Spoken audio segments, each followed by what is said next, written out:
Good evening. I am the Casual Observer. Prepare yourself for a part 2 on What If from Marvel Comics. That's right. Andy and Mike will review 4 more What If issues and tell you how it is. I know. Dream come true, right?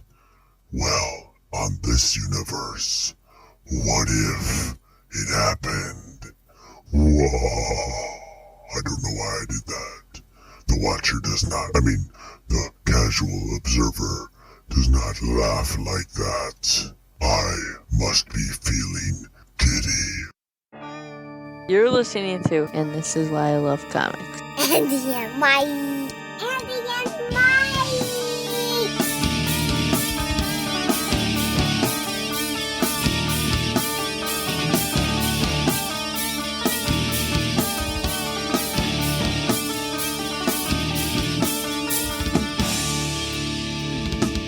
He's so tired and old. Why am I saying this out loud? Welcome to another episode of And This Is Why I Love Comics. I'm not Mike. And I'm not Andy. Yeah, so thanks for rolling with that. I just made that up on the spot. And we are I'm here a king again. of improv. That's right. That's Yes, me, king yes, of improv. and yes, and yes, and we're going to just keep riffing off each other with. Okay, I need a place, an emotion, and a food item. Okay, ready? Let's Factory go. floor. Anger, and we got that one down. We can do that pretty easy. I blanked out. That's how good I am on improv. I can't even talk about a food. Anyway, if this is your first time, welcome. Chances are this is, like your third or fourth episode. Appreciate you sticking around. Tell a friend. We're about to talk about some wondrous things about What If. And doodly doodly doodly, we're talking about What If. Thanks for joining us. There's lots of things you could be doing. Hopefully you're doing them and listening to this. I mean, you can do more than one thing, right? I mean, I usually can't, but, I hear there's some skilled people out there that can do more than one thing. The multitaskers of the world that I was never good at it. I pretend a lot. Most of the time it's like, have you ever been able to? And that was one of the things as a kid, the proverbial rub your belly, pat your head at the same time. I couldn't even do that. And that's the basics. I mean, that's as low on the totem pole of multitasking as you can get. Yeah, we're old friends and we're old friends. And I think that's our tagline. We're old friends and we're old friends. It's been around a while. We read comics. We talk about them and complain about them and be old fuddy-duddies, as my dad would call me. Hey, Yes, why don't we and talk about What If, Mike? We're going to continue the What If series. We talked about a few issues previously and in a previous episode, but we grabbed a couple of different ones this go around. These are great one-off palate cleansing issues where you just kind of you read it and it's like, that was a fun story. I don't need to read it anymore. I don't have to follow 18 issues of this in order to get a complete tale. Hopefully I knew enough of what the importance of this particular issue was and why it was relevant, but easier to digest as opposed to like a full-blown 6-issue mini-series or, a 12-issue arc or even an ongoing story. So these are just good space fillers. They're like Ant-Man movies. It's like you just got done with an Avengers mega blockbuster. You just need to have an Ant-Man movie here or there to kind of break it up a little bit and kind of bring you back down to a more realistic level. Not a Captain Marvel movie? What's a Captain Marvel movie? Please elaborate. Please, yeah. Go on. You don't say. Could you repeat that again, but in layman's terms? What if we were young again, we could have freedom to do whatever we wanted? Oh, what if? Did you ever think about that? I mean, just the sheer unadulterated luxury that we had, that we could game at least twice a week. Then we would, hang out and play tennis or whatever, do some activities or whatever every weekend without any consequence of, not consequence, but, just a care in the world, I think is probably the better way of phrasing that. Yeah, I know what you mean. If I've learned nothing else from Aaron, it was being single and living on your own, you could do whatever you wanted with your money and had some really cool stuff. Yeah, he definitely had that. Still, I'm in shock, to be honest. There's like whenever he gets brought up, it's like, oh, yeah, you're just kind of like, gives you that momentary pause, a little bit to reflect, a little bit to kind of mull things over again. Yeah. It's like, it kind of helps drive you too. It's like, okay, well, if you wanted to do something, you can't keep putting it off because you don't know if you can put it off to the point where it's like you don't have any other option. You don't have the option to keep going, so to speak. That'd be morbid, but... Well, I mean, the other day I felt some survivor's guilt that I was having fun. Our friend cannot do that anymore. I was feeling a little down on that and why I'm still here and he's not. And should I be having fun when he's not here? Of course he'd want me to. It was in my head, but yeah, it's strange. I'm not sure that'll ever go away. Time will tell. Yeah.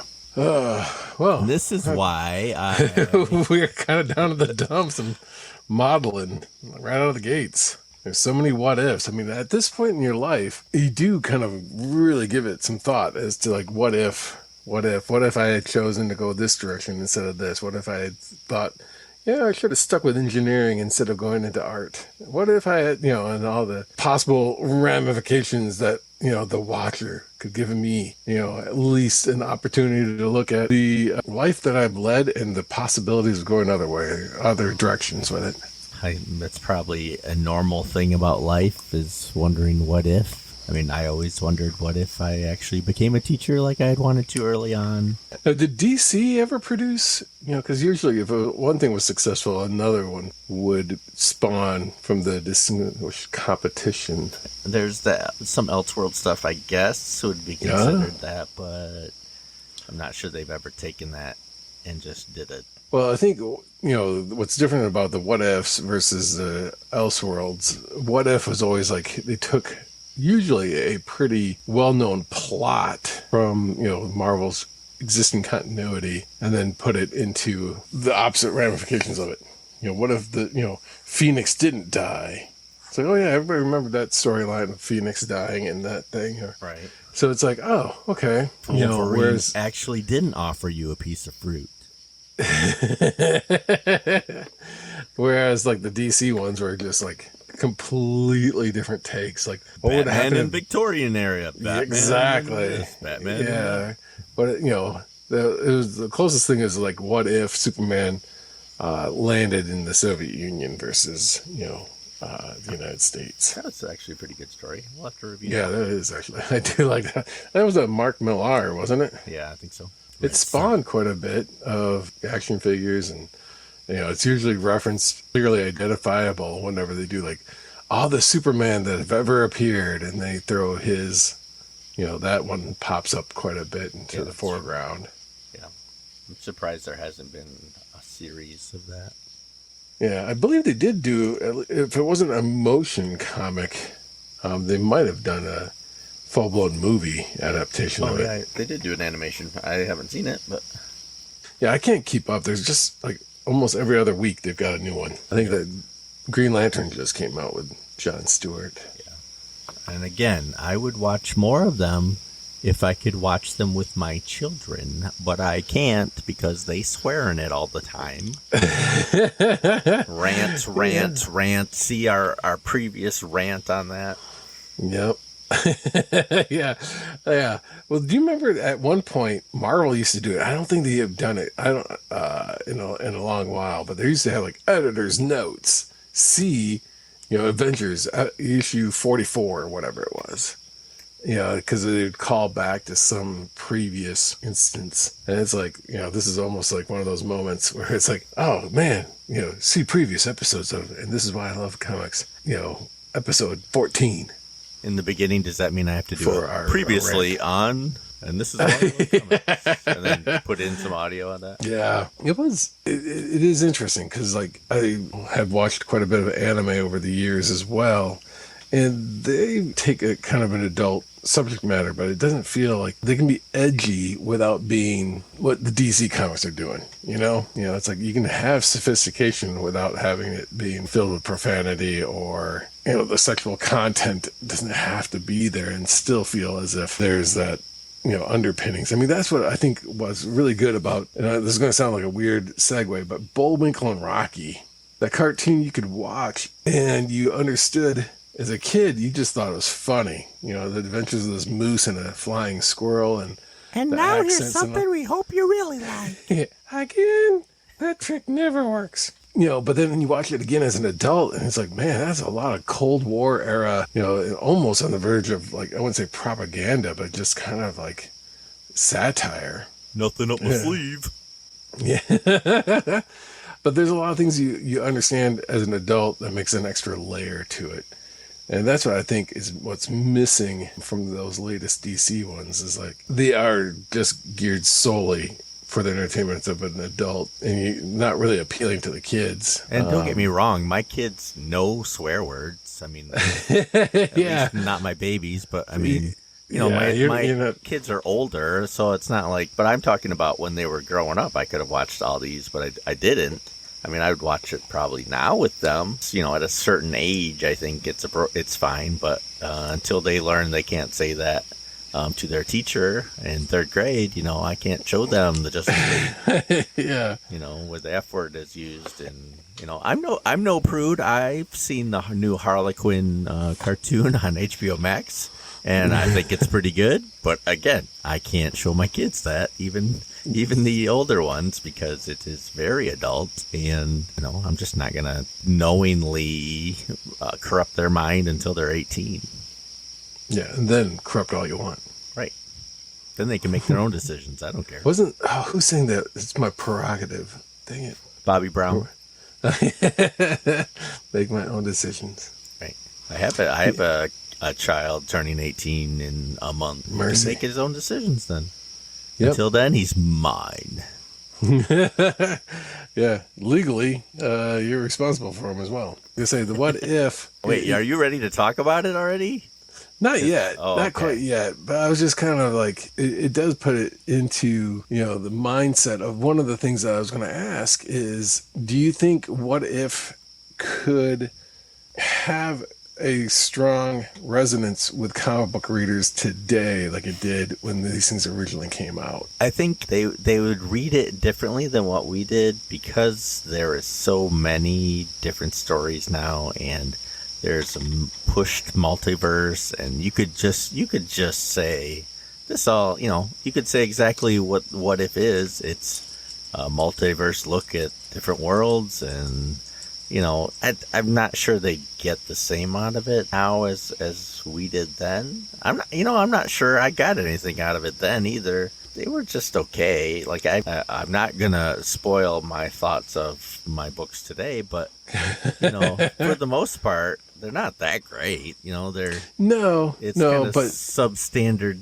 thoughts and story that they then later on steal and use substandardly in a mainstream book, but it's just make-believe on the make-believe.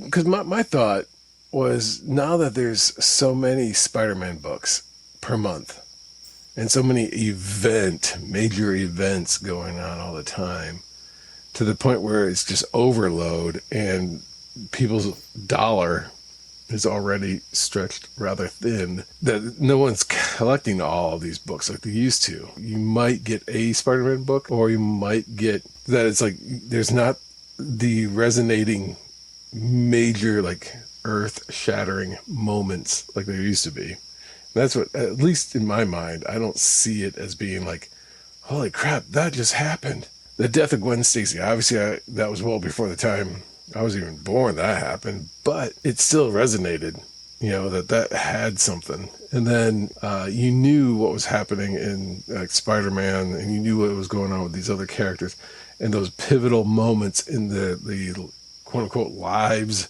of these fictional characters, that it made sense that you could do what ifs, because everybody, for the most part, because there wasn't that many books cranked out every month about the same character. The same things happened with like TV. There was only 3 channels technically. You'd only had ABC, NBC, and CBS. And so whatever was Fox. Yeah, that young upstart. But there was only those 4 channels. So people, or 3 channels at the time growing up, even if you did have cable, you weren't really watching anything. Most of the time you were still watching the 3 networks. So when something was like the big movie of the week, like if I mentioned The Day After, you'd probably remember that. Or V for Visitor. We had nothing else to see, and it was so limited, the number of options, everybody remembers watching those. When there was limited number of comics, the chances of somebody remembering and more people remembering a key moment come into play. Because like right now, if you said something like, oh yeah, when Cyclops killed Professor X, and you're like, what? I don't think it resonates because people just don't, if you're not following X-Men and all the X titles, you don't know what the heck is going on to make it a what if story even viable. Yeah. Well, we're all jaded now because, it all gets reversed once Gwen Stacy came back and Bucky and some Robins. Even though we all knew death is fleeting in comic book pages, there was some at least level, Barry Allen, talking to you, where you just didn't bring them back because it meant more that they were dead than alive. And now it is just a free-for-all. Like, DC has spoiled me to where I'm considering never getting a new comic from DC again because they're just going to reboot in 2 years. There's going to be something else that resets the clock, or hey, there's a multiverse of the multiverse of a multiverse, and then there's a dark multiverse, and then negative Earths. Then the Pariah is going to remake the multiverse, and he's going to try and reset everything back again. And it's just, DC has failed since the Jeff Johns, Jim Lee era,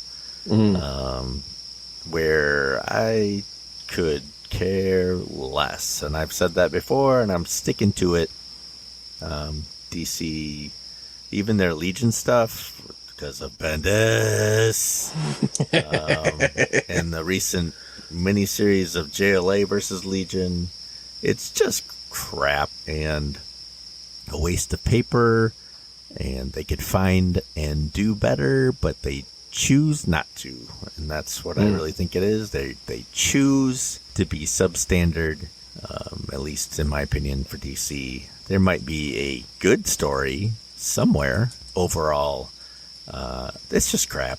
I don't waste my money on it, and I feel better about it. Well, that's the thing. You brought up a good point. It says there may be a good story out there somewhere. How do you even find a good story these days? And I'm not trying to say that in a cynical way. I'm just legitimately curious how to, you got to read this book. You got to, when Watchmen came out, they promoted the crap out of it. The comic shops, you knew it was like, well, Watchmen's going to be a big deal. And in the format that Dark Knight Returns, that made that a big deal. How do you even know it's out there? I think, we may have to revisit with some of our previous guests, especially Kevin. It's like, where does he find out what issues to get? Finding a good book to read. It really is just based on recommendations from people now that I trust. I was at a comic store the other day, and the owner said, hey, I just read this Batman Black Label. It was White Knights, I think it's called. And it was really good. I enjoyed it. It was a different take on Batman and the Joker, even though I disliked the Joker immensely. It was interesting enough. It made me read the whole thing, and at the end I went, oh, I hope there's more of that someday. But if there's not, that was solid. I think it was Sean Murphy, is that who's doing that? But very good name. Yeah, very good. And that's excellent. But, I also know that is few and far between on my like list of anything that DC is doing right now. And I generally think when we pick something, we're hoping or, know it's good, or it was good back then, Secret Wars. But I hope things are good because I like to read things I enjoy.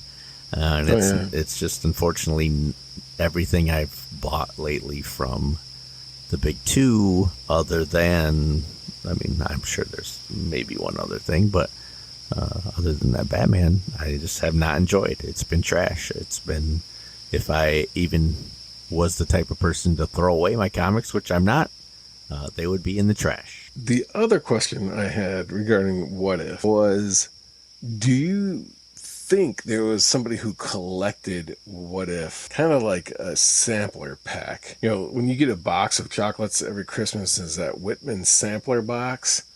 So that you get a little bit like, oh, this one had coconut in it. Oh, this one had, caramel or however you want to pronounce it these days. Or this one's got, do you think someone out there probably is, but like there was enough people collecting What If every month for that, like, oh, this is let's see what their What If is this week, or do you think, or this month, or do you think people were getting it because the subject matter of the What If was interesting? There's probably people who collected that, I'm sure. Just like I enjoyed Elseworlds and like Alan Davis's The Nail and The Nail 2, like bizarre little changes to continuity. I enjoyed stuff out of the continuity, and that's basically what If is. It's like, what if this happened? I don't have to explain what if, I already did, but randomness and some of it's silly. The two I picked today was not silly, but some of the stories are pretty silly. I know when the cartoon came out on Disney Plus, and actually when it was announced with a bunch of other things, the What If was the one I was looking forward to the most, and not just because it was animated, but that might have helped, but just to see the possibilities. Now I didn't enjoy very many of them, but it was still what if Andy did enjoy all of them, but it was still fun to watch, I guess, maybe. Or was it? Am I rewriting history by saying I liked What If now that Yeah, I liked maybe 2 of the episodes? Something that was interesting, and I'm to help me pick which issues I was going to read and review, I went through the glorious Wikipedia pages, and that kind of helped me determine, like, oh, this one sounds interesting, or that one sounds great. Some of them actually had the, like, first appearances of certain characters and had, like, explanations of things that wound up being kind of pivotal. So it's kind of like, I guess the series had meaning, right, beyond just kind of a possible tale. First appearance of Spider-Girl. Yeah, that was in there. But, like, the Unimind, I think, was another character that was like the Kree Unimind was explained in one of these issues, or some of these other things where it's like, oh, okay, that's kind of cool. And then there was some other questions that were answered, and I thought it was kind of cool to see how that they had merit to this series, even beyond just because of like, oh, they actually pulled this thing out.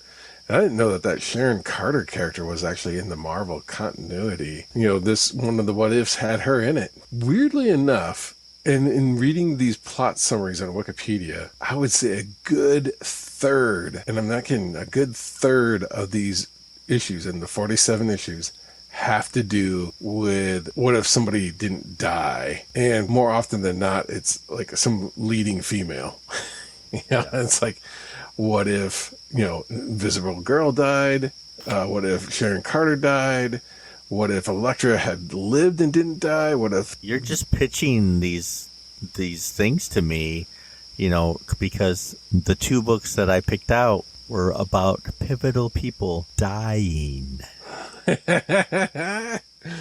Yeah. With that said, what were the 2 issues you decided to read?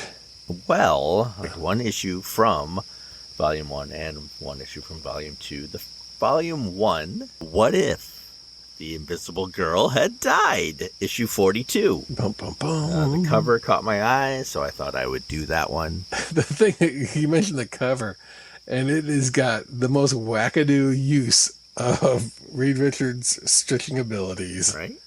And I understand, in mourning, people kind of flail themselves about. But when you have rubber arms and you flail around... I know, right? It looks like he has attached 2 of those those inflatable eye-catching creatures that stand outside of new stores, like grand openings.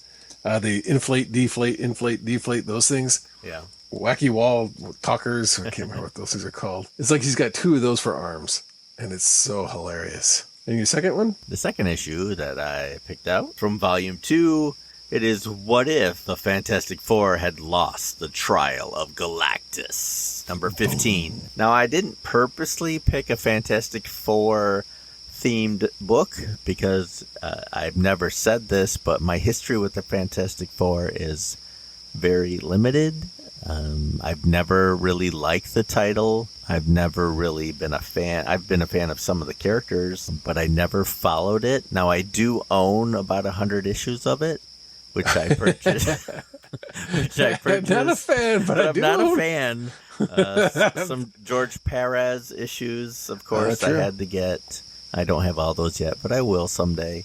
And I got the John Byrne run of the Fantastic Four because it's supposed to be very good, but I never got very far in it. I read maybe 3 issues and then got distracted by squirrels or something else. I don't know, but I didn't read much more of it, and I've always wanted to. Don't get me wrong. I'm sure it's good. It's like the Walt Simonson Thor. It's supposed to be mythical, magical, and anyway, my point is I always have something more important to read than going to the Fantastic Four. In my own defense, I found them all for $1 at a comic book store and bought them, so I did get a good deal and could turn around and sell them for a couple bucks more. But I've never been a Fantastic Four fan, and yet picked 2 what ifs involving the Fantastic Four. Ironically, one being if Sue Storm died, and the other one is basically if Reed Richards died.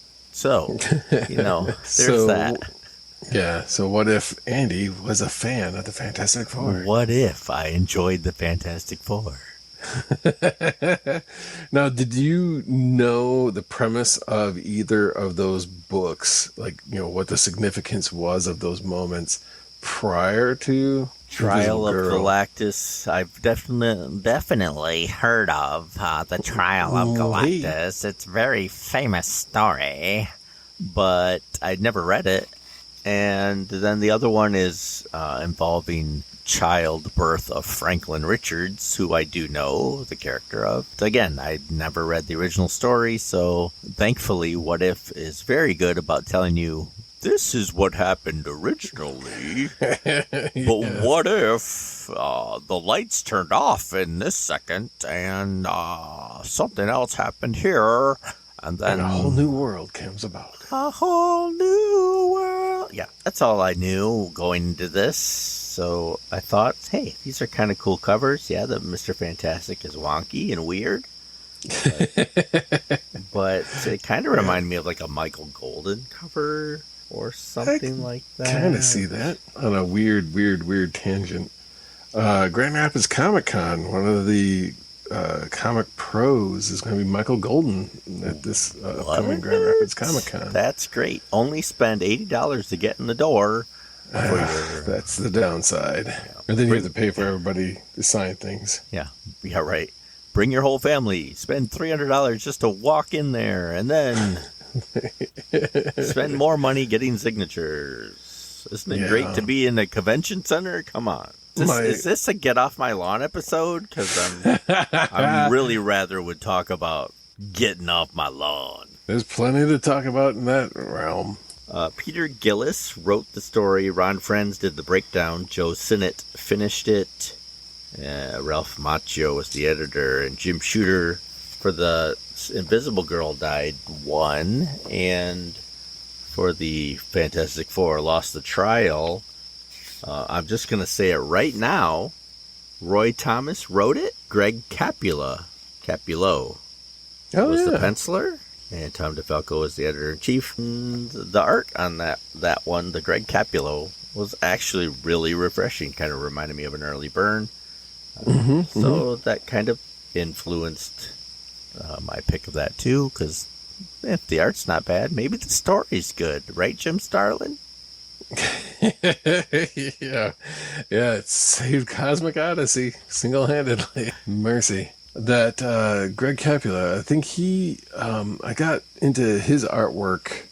I believe it's the same guy. You may have to edit this if it turns out to be a complete oops. I'm not editing anything. Anything I say, but right. On your end, yeah. I sound It's so like, smarter when I edit myself, but yeah, you even put like the sultry voice over. It's like Andy's speaking. It's like, hey. Let's talk and then I about raised some your comic pitch about 3 degrees. Well, hey there. Greg Capula.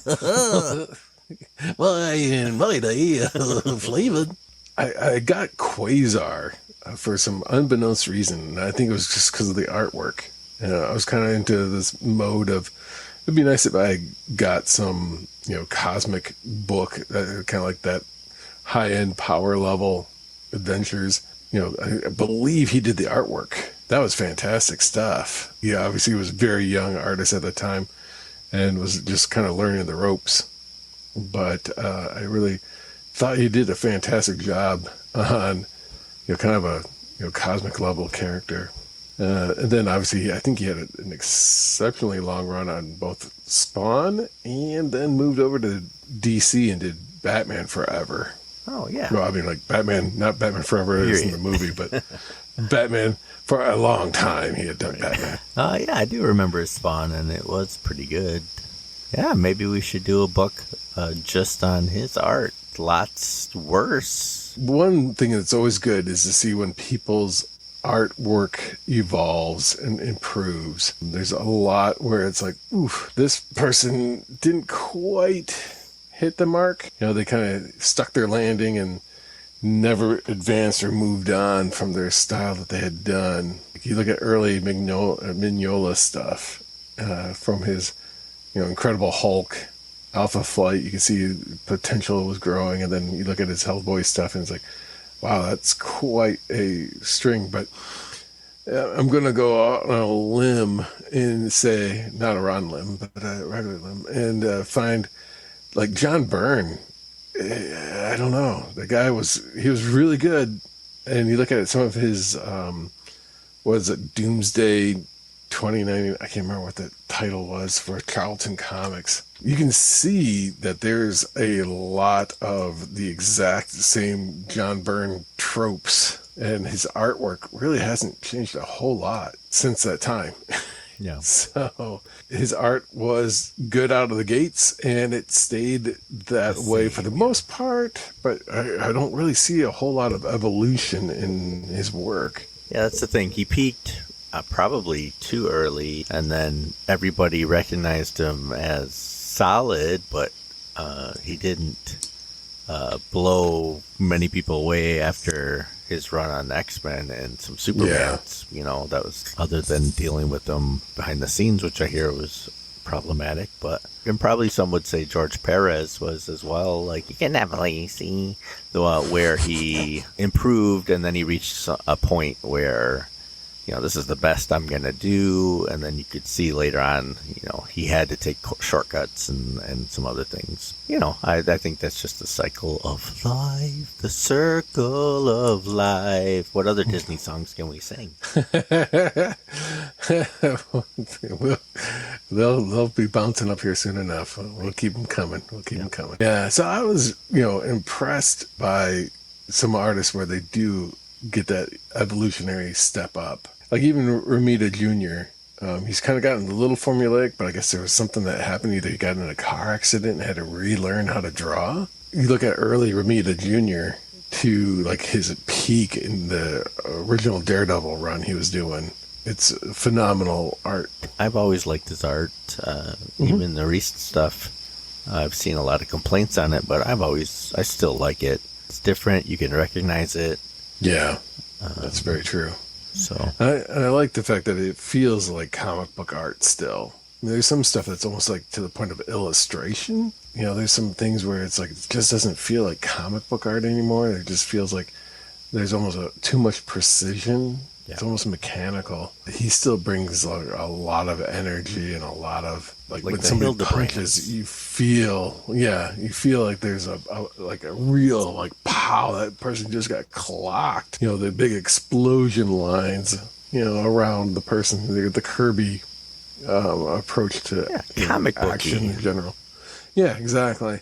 That's a word. Whereas a lot of now, it's like they're so tied into the dramatic and almost precision that it just kind of becomes sterile. I agree, and that's why I hate comics. There's still a few good ones out there. Right. Yeah, so I talked about what ifs I chose. We probably should get to them eventually, but what issues did you get to read? I was all over the map. And there's a few that I was going to start off with, and then I just, it was like, what if I could find an issue that I liked, and then I would read it. So I picked two. One was, prospect of MCU talking about having Doom as a potential villain, or as the next, like, Thanos that they're all going to lead towards. So I thought, why not I read from Volume 1, Issue 22, What If Dr. Doom Had Become a Hero? Ooh. And so, again, going with the Fantastic Four, we're just kind of milking that group as much as we can. But the other one that caught my eye, and it was because, like we talked about earlier, and I think you mentioned this in the previous What If issue episode, how many of these stories actually became legitimate in the current continuity. From the what if Spider-Girl was a thing? And poof, there was an actual Spider-Girl. What if Gwen Stacy lived? Poof, she wound up living. What if Spider-Man's clone had lived? Poof, he wound up being Ben Reilly. Just all these things actually wound up happening in the stories. Issue 35 of Volume 1 I grabbed because it says, what if Elektra had lived? And it was written and drawn by Frank Miller, who ultimately did come back and Speaking of good art. Yeah, and he wound up coming back and did Elektra Lives Again. So he did a what if about it. Klaus Janson to kind of do some on his own. And then ultimately that David Mazzucchelli, I can't pronounce his last name, took over. Matt 10.0 would know. So those were the two. I don't know if it was just Frank Miller was slow on the schedule, but I did find that several of these what ifs had backup stories. This What If Elektra Lived Again actually had two backup stories. Yeah, that's like the last one I read. So we've both picked out two issues of What If. If there's an issue of What If that you want us to read and review, please let us know. And I don't know why I'm talking like that, but I am. What if I talked like this the whole time? Or do I? And I don't realize it. Matt will probably propose that we do a Captain Marvel. Right. But, I mean, how often do we listen to Matt 1.0 anyway? Well, yeah. He's been interviewed apparently a couple of times in this episode alone. Right. I need to be cautious with Matt 1.0 because I do work with him at shows. So, That's he's a business partner. So we gotta not cut on him as much, although I feel that I can cut on him because... All right. Do you want to review yours first, or do you want me to start out? I can dive in. Let me talk about the Dr. Doom one. One of the key things that triggered this one was Mark Waid, several years ago, at Boom, had released two kind of his own universe series of comic books. One was Irredeemable and one was Incorruptible. And the Irredeemable was what if a good guy turns bad? So what if Superman, and I think it was called the Plutonian, was the character went nuts and just murdered everybody and took over the planet basically. And then the Incorruptible was what if a bad guy turned good? And send in the boys.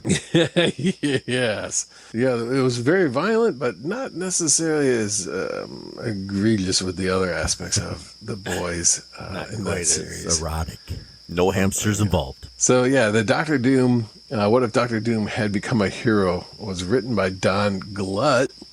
Fred Kida did the art with Dave Simmons as the inker. But yeah, this takes place it retells Dr. Doom's origin, but the split point of Dr. Doom's origin is what happens if Dr. Doom, instead of getting angry at Reed Richards in college or university, questioning Victor Von Doom's work at the time, he actually goes, well, let me work with you on this. And then they work together. So that stems his destruction at his own hands through his own device. And he does help to talk to his mother, who has died and is trapped in the netherworld. But then he basically goes off a quest to rescue his mother from torment. The switcheroo is he still gets the armor, but instead of having the big faceplate, he wears a helmet like a knight. And his armor is, instead of silver, it is gold. He still uses the same monks and everything in Tibet to get the said armor. He still grabs the whole science mixed with sorcery, and he does rescue his mother, and her soul is free. Oh. Well, that all sounds well and good. He's such a hero. Yep. So he does that, and then his next step is to go to Latveria and take on his role as rightful ruler. Long live the king. Exactly. The problem was that the release of the mother's spirit. Phantom Menace. Yeah. Star Wars Episode 1, The Mother's Spirit. It was a time of global taxation and inflation. Mephisto realizes that a soul has been released from his custody. So the bulk of the story is not really Doctor Doom becoming a hero as much as he dukes it out with the Mephisto. So he doesn't do very heroic things after like 3 things. Yeah, he basically, he rescues his mother's spirit, goes to Latveria, reclaims his throne, kicks out this regent guy who's been sitting there, rescues the love of his life, and again, in classic Marvel fashion of the alliteration of everybody's name, with Victor Von Doom, his love interest is Valeria, or whatever. I think it's, they get married. He helps, revolutionize the countryside of Latveria, brings it up to beyond modern technology. Everybody's so happy. They get married, and on their way, marriage. What brings us together today? A cloud descends, and basically Mephisto pulls a brainiac and puts the entire country of Latveria in a crystal ball. So instead of the bottle city of Kandor, it is the globe of Latveria. He basically has to sacrifice a soul of all the people of Latveria to replace the soul he had taken. Oh. And then from that point on, it is just him duking it out with Mephisto for the next umpteen pages. It just goes on and on and I'm feeling misled by this story title. Yeah, so he's a hero to his people. At the end, he is given one final offer by Mephisto. And obviously being, any sort of deal with the devil, a devil's bargain. In the moonlight? He basically gets, Mephisto says, hey, I'm going to give you back your kingdom. I'm going to keep a soul, just one soul, instead of the entire country's soul. A soul train. Either I can take yours, Victor Von Doom, or I can take that of Valeria. Doom says, yeah, go ahead and take hers. Wow. So it's like, in his words, it's like the world must not be deprived of Doom, which seems like I don't think the world really wants Doom. I mean, you might pick a better name. So he goes by Doom instead of Dr. Doom. So I guess he never did finish his time at the university, so he never got full accreditation. Basically, then from that point on, goes, well, I rescued my mother's soul. I'm going to spend the rest of my days rescuing my beloved's soul, and Valerie. They count on me. That's how the story ends. Is that every year he goes through this process of trying to call upon the beloved's soul and bring her back. And that's it. That is the entire issue. So much of it was them duking it out. Mephisto saying like, zap, zap. And then Dr. Doom going, zap, zap. And yeah, laser, laser, bullet, bullet. Pew. They just go back and forth, back and forth, back and forth. And he finally just says, nope, the world needs me more than I need this lady, so take her. So it's like, I don't think he would be considered a hero after that, though. It wasn't quite the story I was thinking it was going to be. It was a little bit different. He kept the armor, so much of it was the same. He still became ruler of Latveria.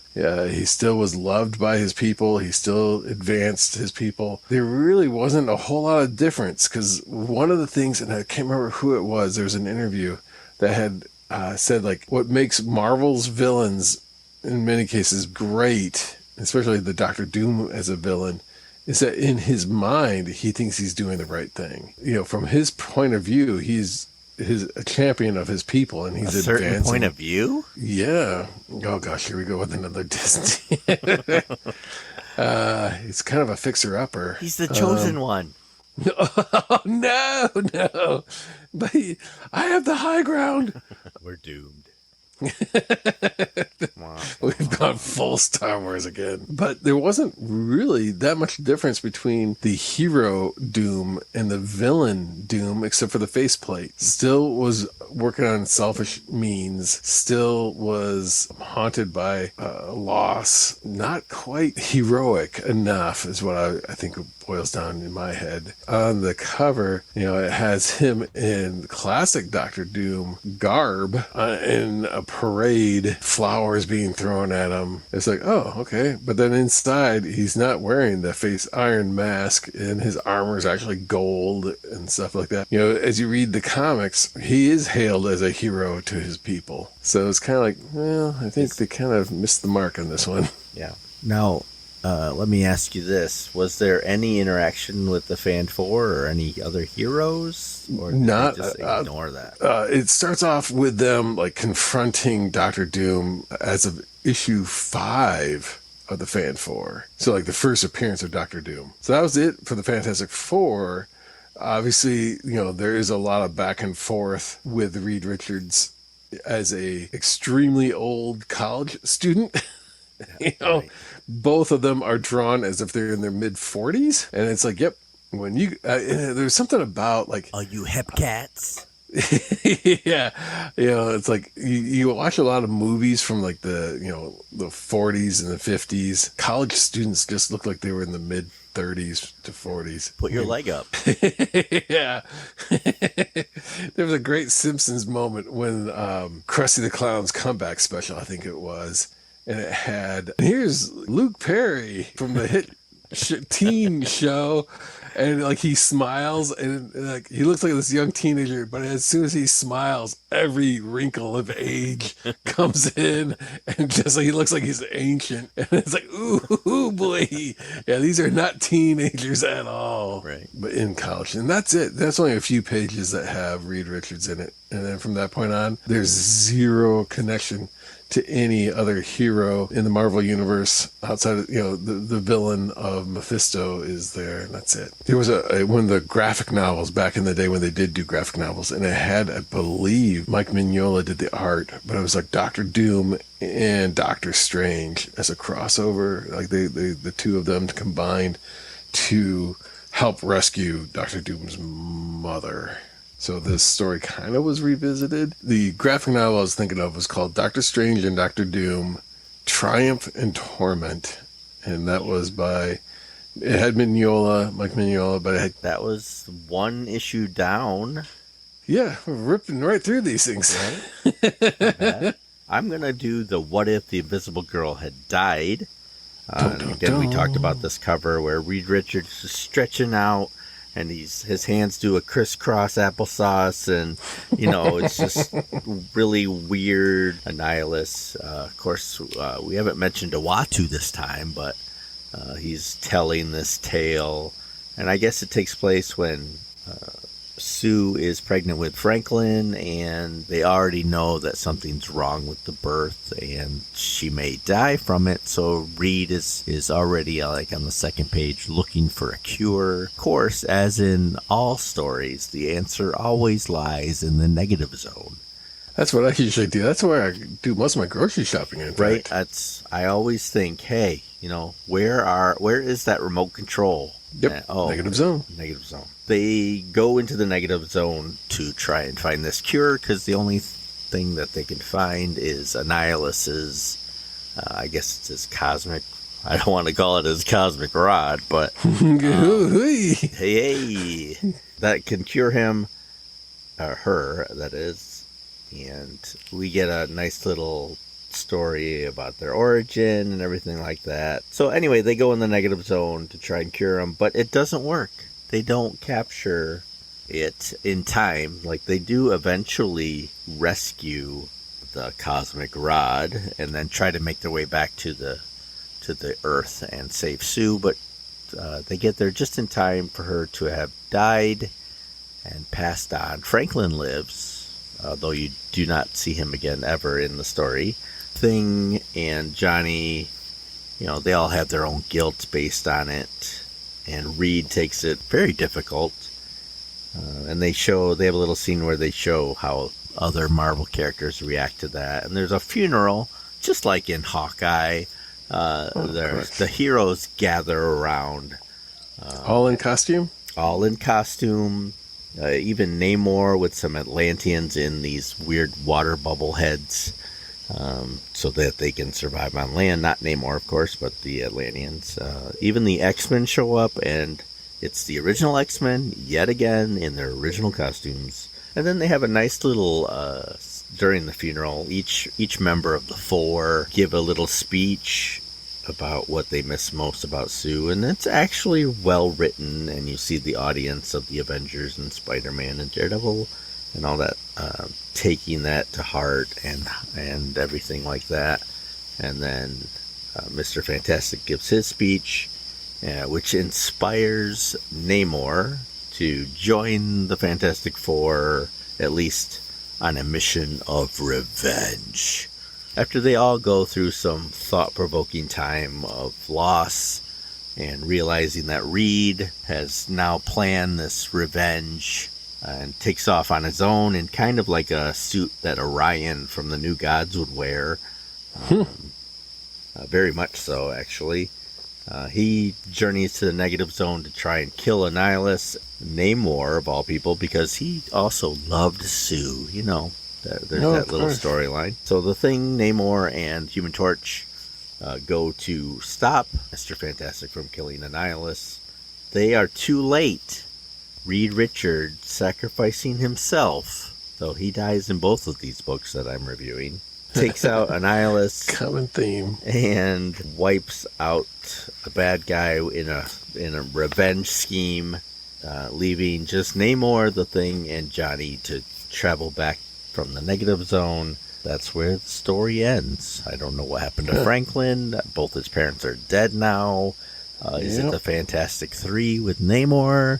Or did Namor just defeat the Fantastic Four and then take over, with his mood swings? Whenever he feels like being a villain, he's a villain. I don't know. Because What If didn't tell me what happened. So, I was pleasantly surprised that I enjoyed the story. The art was good.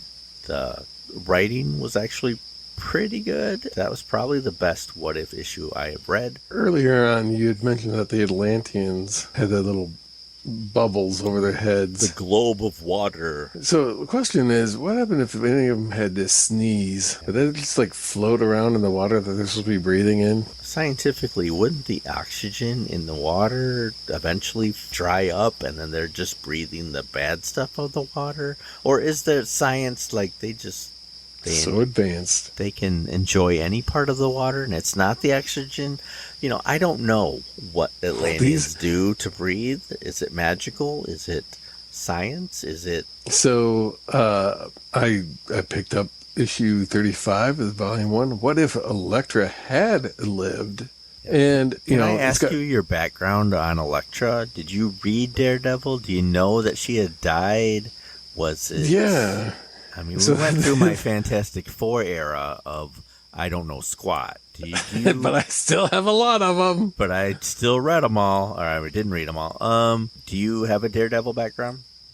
Yeah, this is an interesting one Because, again, going back to, like, when we were talking about how we would get informed as to what a good series was or what might be out there that would be good to pick up. There was a comic shop back in Grand Rapids when I lived there. This guy was, the shop owner. He's like going, hey, have you ever read the Frank Miller's run on Daredevil? I go, no, I've always wanted to, but the issues are prohibitively expensive. They're probably not so much anymore, but they were at the time ridiculously expensive. He goes, I just got a collection in that I would be willing to just give you. I'm like going, holy crap, this is amazing. Please do. Says, hey, next time you come in, I'll have them on hand. It's like, okay, great. So obviously, New Comics Day and all that stuff. I go into the comic shop and goes, hey, here's that stack of Daredevils. Enjoy. I grabbed them and I brought them into the car, and all of a sudden it's like, you smelling that? I'm smelling that. What is that? It was soured milk. Whenever you think of the nerd living in their basement with spoiled food, that's the smell of these comic books. Aww. So my association with Daredevil makes you throw up. Yeah, he may be blind, but his other senses are obviously enhanced.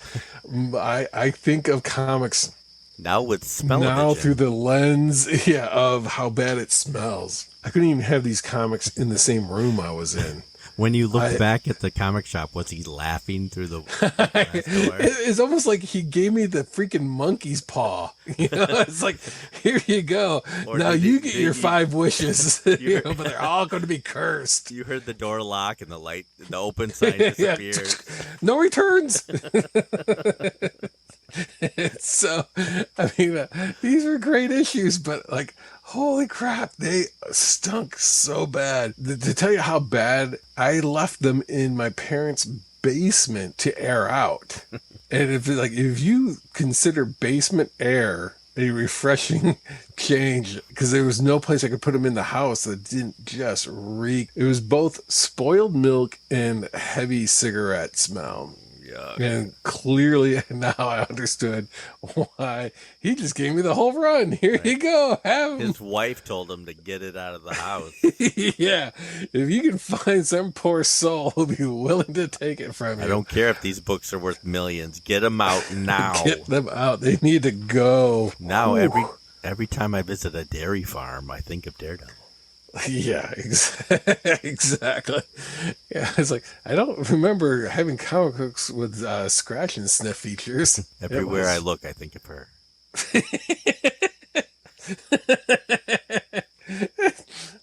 That's actually a line in this comic. I kid you not. There is a line that he's going, because after her death, he's like, everywhere I look, I can't help but think of her. So that you bring that up, it's like, yes. 2 smokestacks in the distance.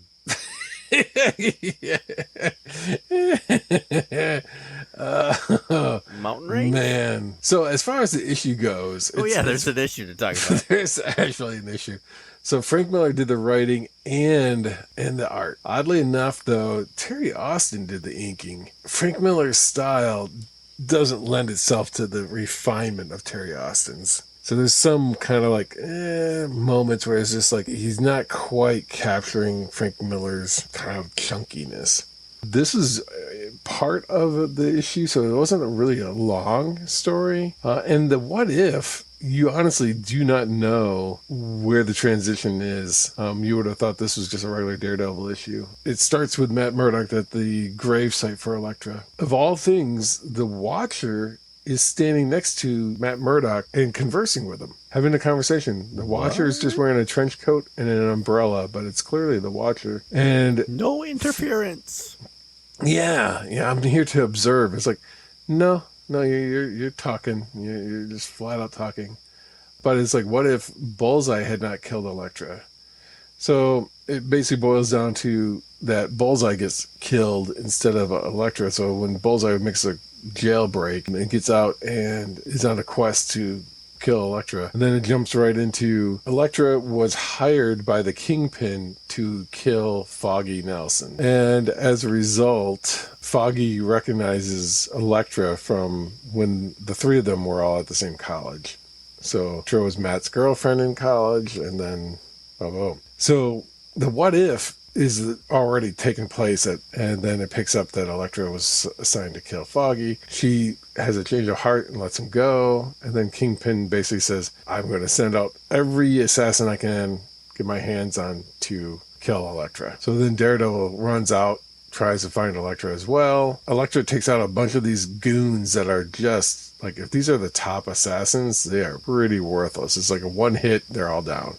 Pow, pow, pow. Bunch of them gone. She just takes them all out. Daredevil, on the other hand, more or less just goes like, well, I couldn't find her. I ran around the city for a while. Can't find her. He comes back to his apartment, finds that she's there bleeding from some wound that she received during the fight with all the assassins. They just basically kind of go into hiding. And Foggy goes over to the house, finds that Matt Murdock is gone and the house is up for sale. Elektra and Daredevil are kind of in hiding on some remote island. And that's the story. And that's it. Can I just say that sounds incredibly boring? It kind of was. I mean, granted, there was some fight sequences. It was Elektra fighting a bunch of people. It was kind of brutal in some spots. And I don't know if it's just because I'm reading a digital comic, but, you know, there was red blood. Comics code for a long time was that you could not show red blood. You could indicate splatter. You could indicate, you know, that it was some sort of gore, but you couldn't indicate red because that was clearly blood. It could be anything. It could be like that person spit something or that. I don't know what the comics code thought was there, but you know, she clearly impales several people on her size and just keeps going, you know, as if these things are not really, you know, like I said, she's taking out people left and right. Kind of an inconsequential where I got done reading the story and somewhat like what you had. So what happens next? Where's the resolution? Where's the nothing? It was just kind of like, and then it legitimately ends with Matt and Elektra are enjoying this quiet solace on this island, just the two of them, and the Watcher basically saying, like, kind of rubbing Matt Murdock's nose in it, saying, like, you know, you could, if she had lived, this would have been the life you would have had. And Matt Murdock just still, you know, by the tombstone, he's like, she would have wanted you to live. That's your destiny.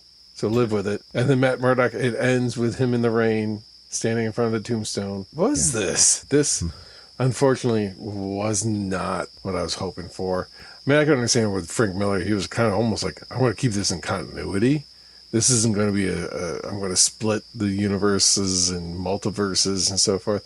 It was more like that's what the Watcher was telling him, the what if scenario. So it wasn't like there was this reality out there, this other opportunity out there. It was just like, nope, this is the world you're living in, and it's not at all like what you were coming from. Sorry about that. Sucks to be you. Yeah. Live with it. And that's it. I'm seeing a pattern in the books we've chosen.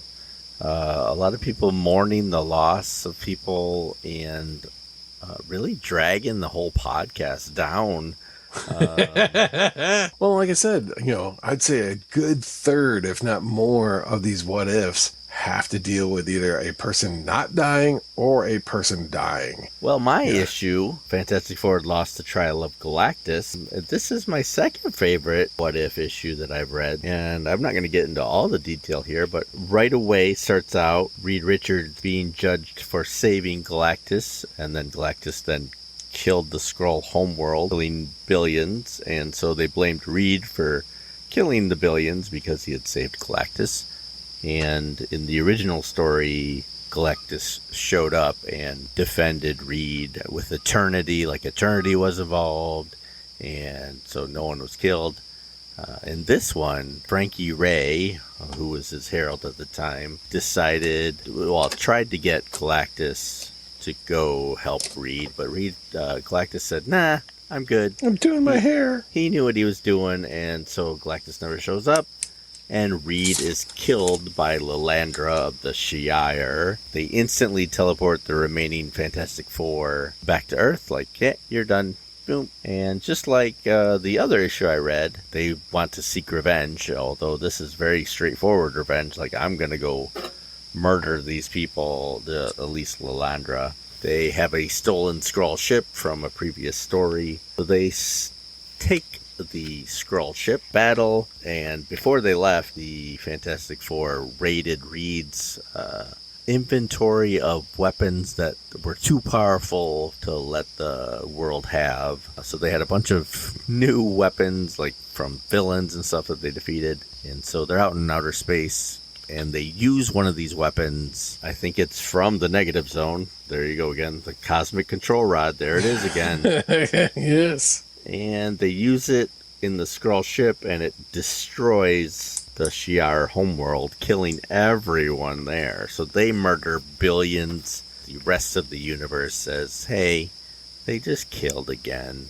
We should go to Earth and defeat the Fantastic Four. And Gladiator's involved. The Skrulls decide that they're going to double cross everybody, but the Fantastic Four decides to take the battle to them, feeling pretty guilty about having destroyed an entire species. Or there's a big battle. The story ends up that the Skrulls were gonna cheat and kill everybody anyway, and the Fantastic Four catches on. They destroy the bomb that was gonna kill everybody else, they being the Fantastic Four, and they all die, leaving just, everybody but the Fantastic Four alive. So I've just read 2 books that had the entire Fantastic Four die in different ways. That was a pretty good story too. I don't know, am I changing and liking the Fantastic Four because I'm old now and I associate myself with Reed Richards now because he's got gray hair too? I'm not sure.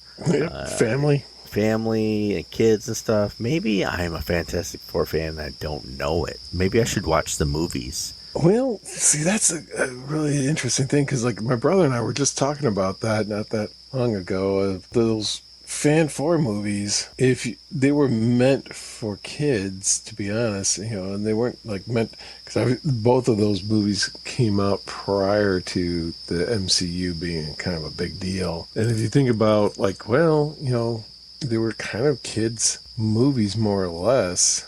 They were just kind of fun little romps. They weren't that bad. I'm glad you said that, because I've seen them too, and I didn't think they were that bad either. Now, they're not great. No. I mean, they're not like these deep dramas. Right. They're not Captain Marvel worthy, but there's some questionable casting. I don't know if Michael Chiklis's thing was really the best, and I don't. That wasn't really the worst casting, though. But then Invisible Girl's character, that actress, Jessica Alba. Yeah, right. Yeah, I think they obviously picked her as being like, well, yeah, this is going to be. She was kind of a top name at the time. She was like not really that solid.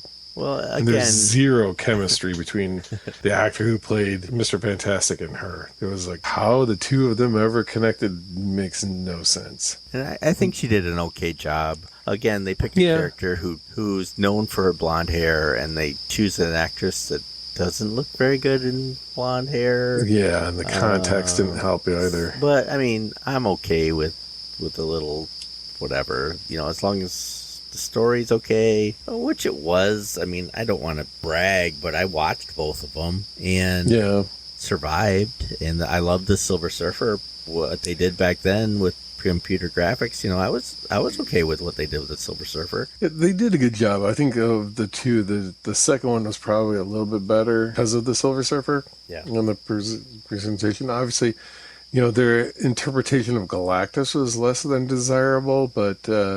Oh boy, was it! I think they just were trying to figure out like, how do we represent this giant purple guy? And it's like, so instead it's just like a cloud. There was some aspects that they were trying to represent it, but like the cloud took some similar shapes as like, I don't know how else to represent them, but the antlers of Galactus's helmet, there was some aspects of that, if I recall, that was represented in the... You know who did a good Galactus? The Tick. The Tick cartoon. That's my favorite episode of the show. The 8-ball and... Oh man, the Infinity Ball. We got these. Yeah, that was such a great. That whole series was so good. Chairface Chip and Dale writing the word "cha" on the moon, and then the Galactus-like character, Omnipotus, I think was the character's name, was able to, he couldn't eat the Earth, but he was allowed to bite out of the moon. Yeah, take a bite out of the moon. It's like, holy crap. me over. And then he leaves. It makes me a little nervous. Like, a part of me wants to read the original. Like, was it Ben Edlund's run?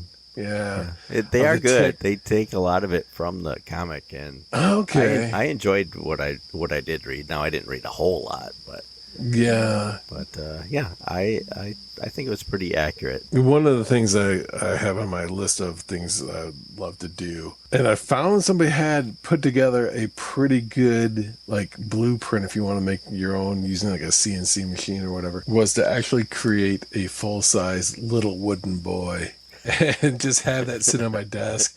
And for those who get it, they get it. Right.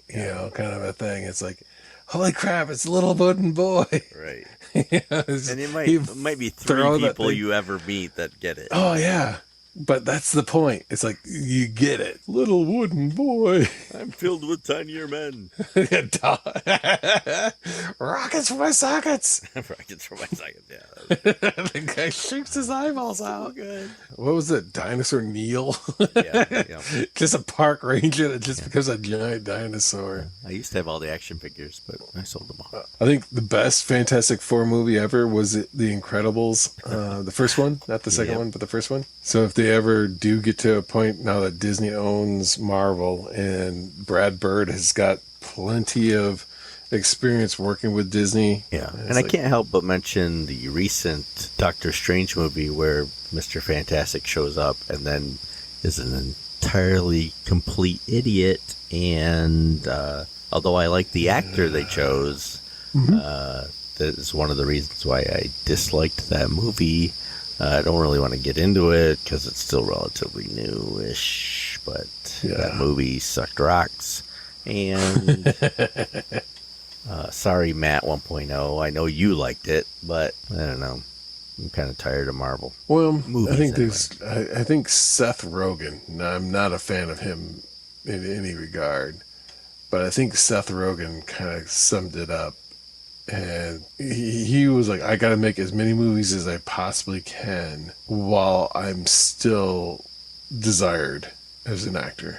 And it's just like, I got to crank this stuff out and just go before people realize I'm not good and my time and my welcome, I wear out my welcome. And I think that's kind of what's happening with the Marvel movie. It's like we're getting into that fatigue, and they're like, oh, before this really dies out, we better crank out the movies. And there is something also, because of the fact that these are live action, you got to kind of crank these things out, because these actors can't keep playing like teenagers over the span of 12 years. Right, yeah.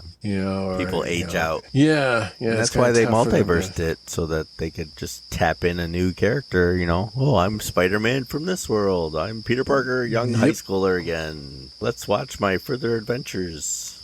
I mean, that's why The Simpsons have been successful as long as they have. They've been animated, and they've been able to just keep doing it. Keep faking this any longer. We gotta let them go. Speaking of faking it, so that is our review of What Ifs. We did 4 issues. If you have a What If issue you want us to review, please do.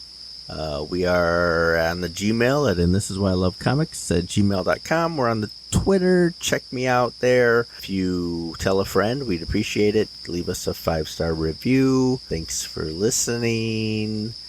We love Thunder Chicken. And go check them out on Spotify because they're awesome. Thank you. Facebook page. Join us on the Facebook page. We have a schedule there that I update periodically. Next time is blank. I can't wait to read that. I don't remember. Oh, that's one I've been waiting for quite a while. I know, right? And we've added manga to the schedule, so we'll rotate a manga book in. For those manga lovers, I know you're out there because I've seen the downloads for that episode. For This Is Why I Love Comics, I'm Andy. And I'm not Andy, but otherwise known as Mike. And we'll see you next time.